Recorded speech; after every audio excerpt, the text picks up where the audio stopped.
I hope the next one is Conor McGregor and Habib. That's the talk that fight is being made and it's going to happen. I see like Habib talking about it on his Instagram. I see Habib's coach talking about it. I see Kavanaugh, Connor's guy talking about it. I'm so pumped for that. This shit unfolds so slowly, right? When did Conor throw that thing? In March? Oh, that was months. This is super fast for the legal system. Like, you know what I mean? Like, not for me. Now, I'm not saying that the legal system's going slower than me. Dude, I don't know. If I threw a dolly through a bus window in 2 weeks, I'd be pleading to something and it would all get worked out. You wouldn't have a chance to. The case wouldn't have come up yet. Like that's just the way it works. You're like, okay, well, we'll get to you next year sometime. Yeah, they'll put you on the docket in like a month, and then you can get the case continued over and over again while you're asking for evidence and time for discovery. Like, yeah. I did a simple assault thing back when I was a teenager, and it went really quickly. It was a simple I did. I got a suspended license pulled over in Missouri, and I continued that case without even having a lawyer for like 4 months. So, I mean, until I had enough money to pay for a traffic attorney or whatever. So, what was I going to say? Anyway, regardless of how quickly a legal system usually moves, for my interest, it's just died down. I really wanted to see Conor and Khabib go at it back in March or February or whenever that incident happened. Now it's July, and they still haven't even picked a date. Well, he's got Ramadan coming up, so it's going to be in the fall. It's sketchy for this year. What is Ramadan? It's a Muslim day of month of fasting. No, not what. When? What month? I don't know, honestly. Maybe next month. Wait, is Conor confirmed actually going to fight the dude? I thought he was pretty much done after the boxing shit. It's over. I thought It ended June 14th. Oh, well, good. Okay. So he's had a couple weeks to plump back up. Yeah, the talk is it's going to happen. Kavanaugh's coach is saying Conor's coach is saying it's going to happen. Habib is saying it's going to happen. They're working on making. It's going to be. It's worth so much money. It's worth so much money. Is it? No way. How much money?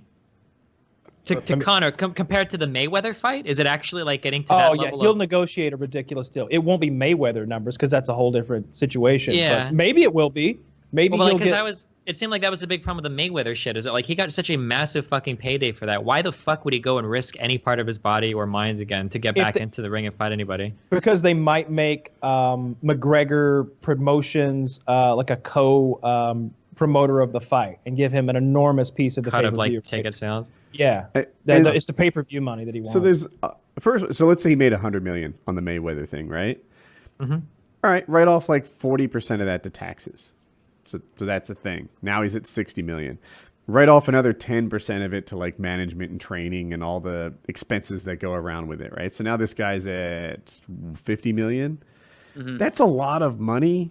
But man, doesn't it seem like countless NFL stars have blown through $50 million? Well, he's made a whole lot more than that, though. NBA endorsement stars. Deals. He's got the Burger King thing. He's got the King's potato chips thing. The Budweiser thing. I would say Allen Iverson made Conor McGregor money, and he's out of it. I mean, the problem is that a lot of these athletes get money and they just like blow through it. They don't have like any financial responsibility or any idea how to budget their money. They buy a fuck ton of cars, a huge fucking house. Like $50 million is enough. $10 million is enough to live very comfortably for the rest of your life. $50 million. It obviously is, but you could blow through $50 million in a couple of years very fucking easily. I don't see Conor going that crazy.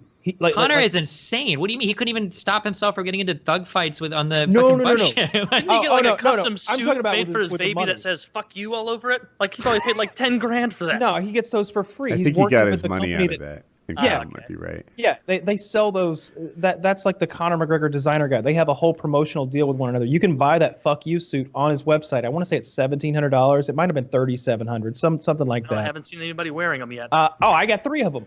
And, but no, I don't see right Conor next to the Sybian. Yeah, absolutely. I don't see Conor going that crazy with his money. Honestly, like the cars he's buying aren't like $250,000 cars. They're like $80,000 cars, which I get it. Those are expensive cars, and he's got 3 of them. Yeah, like a Range Rover. Rolls Royce. I don't see him.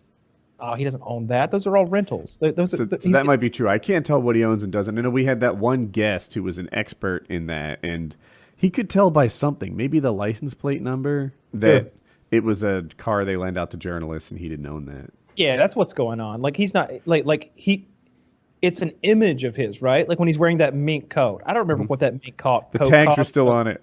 Yeah, he's returning that They mink were. coat. The tags are still up all weekend long. What is he gonna do with a mink coat, right? Like, you know what I mean? I thought people tried to make this argument that he just has this image, but I thought that it came out that like he surrounds himself with like really shitty people, and he has for his whole career. And that like bus incident was kind of evidence of that he actually is like kind of just like a rowdy whatever street dude, and he hasn't really grown up much. And that was demonstrated when he threw that shit through the bus or whatever. That he There's tons of All pictures the of people him he's surrounding himself with clearly weren't responsible enough or good enough friends to say, hey, no, this is a terrible idea for the simple reason that it's a crime. Like you're in the best part of your life probably right now. Like you're worth so much. Don't do this. And none of those people said that to him. Or if they did, he disregarded it. So probably not the best people he's chilling with. He's the biggest name in sports. And sure. Like Messi or Ronaldo, all those guys. All those soccer guys. I don't know. Like at the height of like that fucking Mayweather hype shit. I mean, I think wasn't that like the most tuned into like pay-per-view event of all time? Is that true or no? The pay-per-view numbers were just okay. I mean, they were just okay. Yeah. Oh shit! I thought that probably because of streaming. It wasn't the biggest pay-per-view of all time. Probably. I don't really know what may or may not have caused it to not be the biggest pay-per-view of all time, but it wasn't the biggest. It was like fourth biggest or third biggest or something. I really don't recall. Well, that's pretty good. Third. Yeah, biggest it did very time. well. Sure. Yeah, it did very well, especially when not even the best of all time. Yeah, okay, so I'm looking it up and I'm seeing second biggest pay-per-view fight of all time, which I think is decent, being the second biggest. Number one was? I don't fucking know. There's pictures of Conor partying and doing coke with all these girls that are not as big. I have not seen pictures of him doing coke. Like pictures of him with coke on the coffee table. Well, that's not evidence of anything. Mayweather Pacquiao was the biggest ever. His lady's like a little nose candy, and he's there to provide it to him. And look, if his girlfriend didn't had a serious issue with him like partying with girls, she wouldn't be his girlfriend, right? Yeah. Sure. You hear that, but I mean, yeah, I don't know. Or maybe she just doesn't feel comfortable bringing it up because he'll just be like, "Oh yeah, I'll have another in here. Bring another whore. Get out." No, he's been with this girl forever. I don't give a shit how many girls he fucks. Like if she's got a problem with it, she'll leave. She's got Instagram. She knows what's up. Yeah. Well, I don't think he should take any heat for doing cocaine. He made hundreds of millions of dollars. Like, you know, I don't he care wants if to go a little cocaine. hog wild to go for it, as long as he's still entertaining to watch fight. Yeah, I guess cocaine. I'm just getting into the money and the partying and the character issue that we brought up before. And I don't like that he cheats on his girl. She stands next to him at the time he was on welfare, she was with him. Now that he's big and bad and awesome, he doesn't give her, like, he's not paying it back. He gave her a brand new car. He gave her that fucking Range Rover. That's paid back in full, motherfucker. Would you hang out with me you hung out with me at my parents' house for 2 years? She believed in him when he was nothing. And now she's reaping the benefits. She's in mansions. Right. She's flying around in jets. She's driving new cars. It's the old cliche. Like, when you marry for money, you earn every penny of it. It's like, this is how I look at Melania, right? You know, Trump's out there embarrassing the fuck out of Melania, right? Fucking whores left and right. He's got an attorney on retainer just to silence all the women he fucks on the side. And, you know, playmates and porn stars and what have you. And he doesn't seem to treat her very well. At least, you know, when they're in public, he's not holding doors or anything there's no love there like there was in the previous president's relationship. And like, she didn't even stick with him as he got rich. So it's even worse for Conor, because she was clearly faithful enough that when he was a janitor or whatever the fuck he was before this, she still loved him and cared enough about him. So he was on welfare. I didn't actually know that. And then stopped being a plumber and just started training while he lived on welfare. Knowing this, it is really shitty that he's doing that then. Like, she was like his rock, kind of. The one being like, no, you don't give up. You keep doing this. You can make it. I believe in you. Like, who's to say he would even be where he was if it wasn't I don't for think her? we know that. We don't know the details, though. I don't know that she's not fine with it. It may be her biggest turn on in the world that he goes out and fucks other girls. She may be a cuckoldress. You are making a real leap there. No, I think it's much more likely to be one of those. You're assigning your standard relationship norms to Conor McGregor. When you marry for money, you earn every penny of it. I think that's the scoop. I think there's a relationship imbalance and that she's forced to tolerate some real bullshit if she wants to be with him at all. She's got his baby. She could just go her separate way and collect child support. I think once I don't know how that works in Ireland. Once you've made enough money to keep like the bill collectors away, I don't think the more money contributes to any more happiness or satisfaction in your life. Yeah, I think for a lot of those super rich people, it just becomes like the game of making more money and like winning in their eyes, not like, oh, I made $500 million. You know what I really want is $750 million boat or some shit.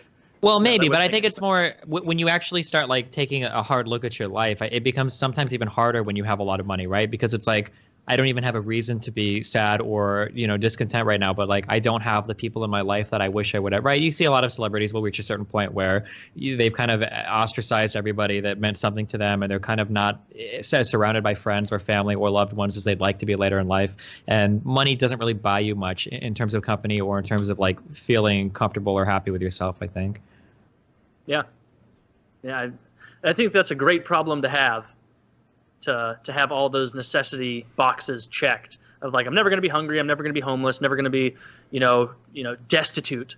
Sure. And so then you need like, what is it, Maslow's hierarchy of needs, where you just go up and up and up on that, and then you need to, find yourself and find people who actually it's got to be hard as someone who's worth 20, 30, 40, 50, $1 million and getting even more to figure out people who actually like you, because anyone is going to pretend that they want to be your buddy if you've got $100 million in the bank. Like they could be an insufferable cunt, and you could like be talking shit about them to your other friends as soon as they leave. But as soon as they're in there, oh yeah, Ted, man, you're the best, dude. Oh, you're so funny and entertaining. I can't wait to go on your yacht with you. Like that's gotta fuck with your head.